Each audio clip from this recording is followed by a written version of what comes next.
And self-care shouldn't be luxury. That's why self-care is not simply taking a shower or lighting candles or running a bubble bath. It's not that. That is blame shifting how society doesn't take care of women and saddling you with more shit to do. Like, if you only took a nice hot shower and breathe deep and maybe light a candle that costs $30, then you'd be able to handle functioning under a system built for men, by men, where you don't have equal pay and you have no maternity leave and you're more likely to die from being medically gaslit due to your health concerns being dismissed. Right? So we should call BS on that. Self-care is actually changing the system. Self-care is deciding what you will and won't take.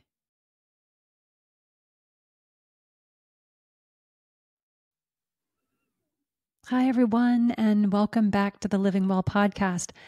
I'm your host, Ginger Garner. In this episode, I want to talk about getting your queen on. Or if we're going non-binary or you're the other gender, get your king on. Whatever. Doesn't matter to me. Don't care. What's important is, for the most part, when we're talking about powering up your voice, we're generally talking about women or people who identify as female. Why is that? Well, it's pretty obvious, because your voices are the ones that have been so easily ignored, dismissed, marginalized, or left out. So let's talk about it. Let's talk about getting your queen on.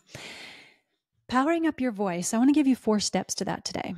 From the bedroom and your personal relationships to the boardroom and your professional relationships. If you, struggle with both, right? Which is very likely, unless you've just landed an amazing relationship where you feel heard and respected. If so, congratulations. That's fantastic. But there's a lot of you out there that frankly haven't, and you don't feel heard from the bedroom or, to the boardroom, either one. So I'm going to include in the show notes for you a couple of posts. One is on finding your own voice to improve your health, and the other is about using your big voice. And also a YouTube video that might be helpful in your practice on powering up your voice. But let's talk about the 4 steps. It's an inarguable fact that women are discriminated against when it comes to their voice. They are considered less trustworthy, less competent, and less able as a leader the minute their voice is identified or associated with the feminine. And there's plenty of research in those links in the show notes that I'm giving you. And if you have something like vocal fry, which is that kind of gravelly, scratchy sound the voice makes when it is strained, then the scrutiny of you as someone who identifies as female increases exponentially. So if you're not familiar with vocal fry, it's that, think singing jazz when someone hits a gravelly note, right? And they reach down really low, but when they do that, they might have a little wah at the end of their the sound of their voice, right? While it sounds pretty cool when you're singing, a lot of us end up doing it because we're trying to adopt more masculine, like a deeper voice, and it's below our normal pitch. And so it strains the voice. And of course, if you do it a lot, like I used to do early on as a jazz singer and wasn't really aware of what I was doing, I just know I had to hit those notes. I would vocal fry more than I needed to, and in a way that wasn't sustainable. So I ended up hurting my voice. So that's vocal fry. But back to our point, women also clearly receive poorer care and less attention in healthcare. Women's health is less researched. There's less funding for it, which means we know less about how to take good care of women. And both of these atrocities hold our society back as a whole. men and women are hurt when half the sky is held back and treated unfairly. So, what do we do about it? We can, and we must, learn to use our big voice. So step number 1, let's dive in. First, when you're learning to use your voice in a sustainable way, you need to nurture a relaxation response. One of the ways you can do that is to test your vagus nerve. This is only one of the ways, and I'm not going to get too nerdy with this. It's just going to be a really quick screen that you can go, open your mouth, look in the mirror, and say, ah. And if the little dangling uvula in the back of your throat, where the soft palate comes together, if it deviates to one side or the other, you might not have a great stress response. Now, is it the only indicator? Absolutely not.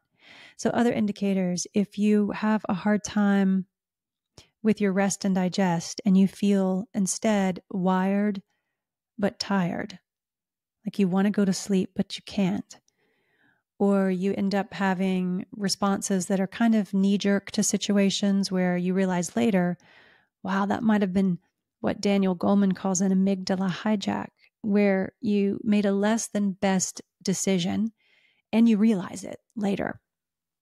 That's a whole other issue if you've made a bad decision and someone else has to recognize it for you. So that's a few of the ways that you can recognize if the vagus nerve is doing okay. So the other step 2 piece of that is creating a solid self-care routine. Now, notice I didn't teach you how to nurture a reliable relaxation response in step 1 because there are many ways to do that. And of course, it's outside the scope of what I can teach you in 15 minutes or so. But know that it's important. And if you're going to be able to cultivate a sustainable voice, and we all depend on our voice, then you have to have a good, healthy relaxation response. So if you struggle with hoarseness or losing the voice, or your voice just doesn't sound the way it used to, or the way you want it to, then that's a good reason to dive deeper. Next, whether it's mindfulness, meditation, or joining up with one of the programs that I have. Next is to cultivate a solid self-care routine. And this word is overused so much that I just want to tell you what self-care is not first. Self-care is not taking a shower. And you know what? I have used that as self-care before. That is bottom of the barrel. Like, you're definitely not getting what you need in your life if the very act of taking a shower and washing off your body, you consider self-care. Like, you've had to keep your expectations so low from other people that even taking a shower feels like luxury, right? And self-care shouldn't be luxury. That's why self-care is not simply taking a shower or lighting candles or running a bubble bath. It's not that. That is blame shifting how society doesn't take care of women and saddling you with more shit to do. Like, if you only took a nice hot shower and breathed deep and maybe light a candle that cost $30, then you'd be able to handle functioning under a system built for men, by men, where you don't have equal pay and you have no maternity leave and you're more likely to die from being medically gaslit due to your health concerns being dismissed. Right? So we should call BS on that. Self-care is actually changing the system. Self-care is deciding what you will and won't take. Choosing relationships that truly nurture and respect you, rather than being stuck in ones that drain you because all you do is babysit and stroke egos. Self-care is setting non-negotiable boundaries, not just getting a massage once a year. And literally, like, that's me, like, I've done so many years. I did that for so many years. I considered self-care being able to go to the pharmacy alone and linger in the aisles for a little longer before I had to go home and be just inundated again. That's not self-care, right? That's not even getting your basic needs met. So I've been guilty of that, but instead of saddling myself with another long list of stuff to do for self-care, it's actually calling out what's wrong with the system to begin with, and then setting boundaries around it. So what does that look like for you?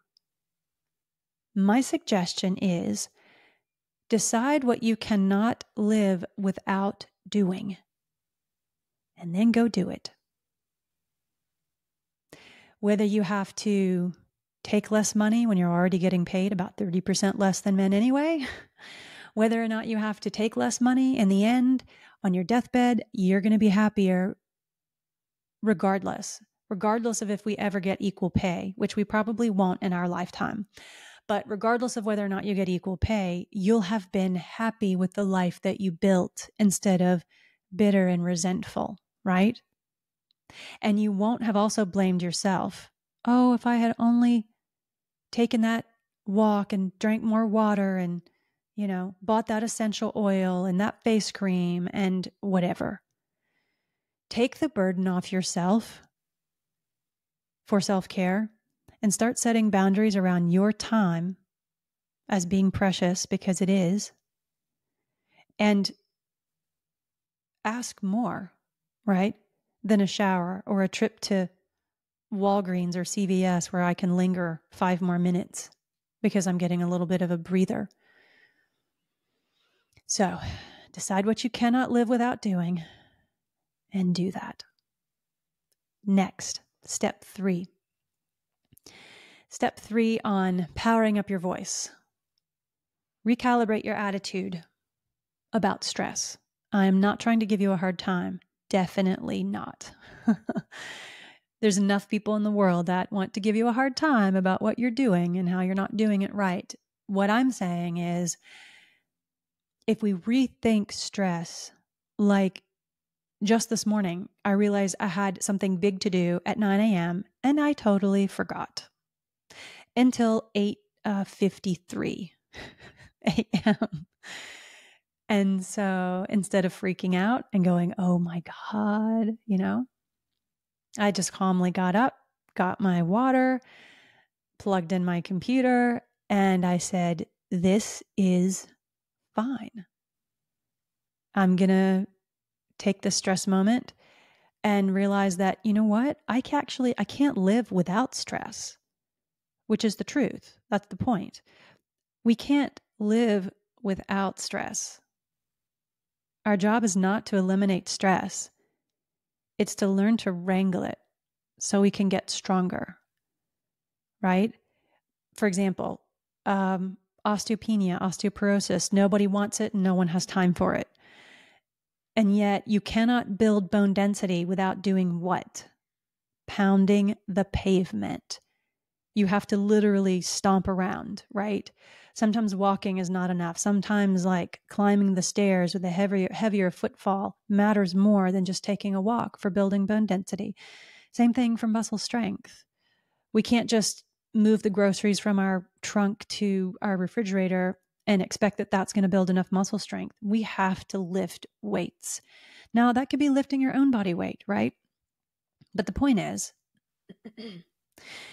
we have to lift the weight. We have to manage the stress. We have to pound the pavement. And that is not a bad thing. That's not a bad thing. That is what makes us stronger. What you don't have to do is subject yourself to unnecessary levels of stress, right? Or get stuck in a sympathetic nervous system response, which is fight, flight, freeze, or fawn. And that's the real problem, is that our body can get stuck in fight, flight, freeze, or fawn. What is fawn? Fawn is people pleasing. And I close my eyes and I shake my head because I've been guilty of that so much, so much. I've been guilty as a woman also of being in freeze, of accepting levels of mistreatment that I should have never accepted. But I did, because as a woman, you're really conditioned and culturally and socially taught to do that. For example, even when you're a little girl, oh, he was picking on you, teasing you, pulling on your shirt or your dress, or, poking you in line. Oh, that's because he likes you. What a load of crap. Why are we teaching girls to tolerate unnecessary amounts of stress when that's not the way we're teaching boys, right? We're not teaching little girls that girls will be girls. We're only teaching boys that, oh, boys will be boys. You get a pass for that. Boys are less mature than girls. Are they? Or do we allow that to happen? So decide what kind of stress is going to make you better, stronger, more resilient, more graceful even, but only you can decide what kind of stress you want in your life. Nobody else. And that's the other piece of this, is that women are conditioned to just tolerate whatever society wants, whatever, and usually it's going to be a man. Whatever that man says or does, they should just absorb it and somehow learn to work around it, right? We accept the bare minimum all the time. And this isn't to just talk about patriarchy, essentially, because that could be treatment from a fellow colleague, female, non-binary, whatever, at work, where as a person identifying as female, as a woman, as a she, as a her, that's what we're culturally conditioned to do. And it's not acceptable. So only you can decide when you're going to say no to that and start to realize that you actually have a human right to take care of yourself and to put your own oxygen mask on first. And that's what I'm talking about when I say recalibrate your attitude towards stress. I'm not trying to give you a hard time and say that you have a crappy attitude towards stress and you have no resilience. You actually probably have more resilience than you need in a lifetime if you're female, because you've had to put up with so much inequity and unfairness and a lack of justice and not being believed or listened to or even helped when you go into the system of healthcare, into the space that should be very, very safe, right? Even healthcare has not been a safe space for women, and that's huge, and it's not okay. So no one else can decide what kind of stress level and what kind of stressors that you will allow in your life, but I will help you try to discern which ones you should allow. And that means not allowing yourself to get stuck in fight, flight, freeze, or fawn by someone who's mistreating you, by a system that's not listening to you. You're allowed to speak up. You're allowed to take up space. You're allowed to create waves. Someone will call you bitchy or aggressive. That's fine. That's their problem, not yours. You definitely can't please anyone. And if you're a woman with a voice, you'll rarely please anyone. And you have to get used to that. You have to say, oh, it's okay. It's okay if people don't like me. It's okay if I'm not liked, because that's the truth of it. Okay, so step 3 was recalibrate your attitude about stress and know that you have more power and control than you think that you do. You decide what stressors you want in your life and set up a boundary and kick the others out. Finally, the last thing that I want to share with you, step 4 in powering up your voice, is to try the nap meditation. So if you have not listened to episodes 1, 2, and 3, the first 3 episodes in season 3, essentially, which each stand for N, A, and P, the acronym NAP, which is a meditation about improving your voice to pelvic floor connection, then I encourage you to do that. And the link to that will be in the show notes. So thanks for listening. Until the next episode, keep living well, keep setting those boundaries, and keep claiming the power of your voice.